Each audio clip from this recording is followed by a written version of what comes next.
Good morning, everyone. So my flag of the week this week is Turkey. The southeast part of the country has been hit by a 7.8 magnitude earthquake at 4:17 a.m. on Monday morning.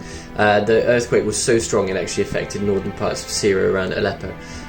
It was followed by numerous aftershocks about 6 magnitude onwards, and to make matters worse, at 1:30 that very same day, another completely independent earthquake hit about 50 kilometers away from the original epicenter of the first, and that itself was 7.5 magnitude. So the few buildings that didn't crumble in the first earthquake, a lot of them crumbled in the second earthquake.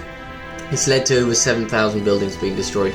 As it stands, we've got about 500,000 people who are homeless and being taking refuge in shelters. But it also means we've lost 16,000 lives. The evacuation services from around the world have been able to pull about 9,000 people out of the rubble. But there's a big questions about the speed of recovery and speed of support from the Turkish government and the Syrian government. It's part of the world that has often been neglected by the Turkish government because it's in an area of the country where there's a high level of Kurds, which are minority groups in Turkey.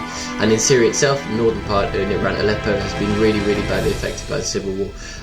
It's an area that's still broken in little groups. Some parts are controlled by the government of Bashar al-Assad, some parts are owned by Kurdish forces, some parts are owned by rebel forces, and that makes sending aid really, really difficult, mainly because the Western governments still don't recognise Bashar al-Assad's government in Syria. So recovery has been slow, aid has been incredibly slow, and the weather conditions in this part of the world, in mountainous parts of the world, are really, really poor. We're talking about freezing temperatures, so a lot of the people who have survived the earthquakes are now having to live in either outside in negative temperatures overnight, or in very, very rickety buildings that aren't necessarily safe for them to stay in.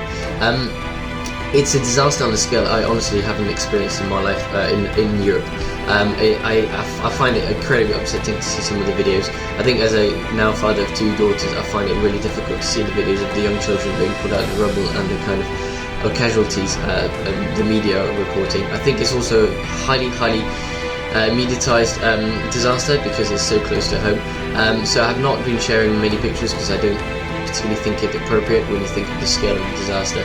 But it's something I definitely think as geographers we need to keep an eye on and read about it, try and understand the hazard. There's always been hazards in this part of the world. How come this hazard was such a big disaster? What were the conditions that made this hazard even more disastrous? There's lots of them.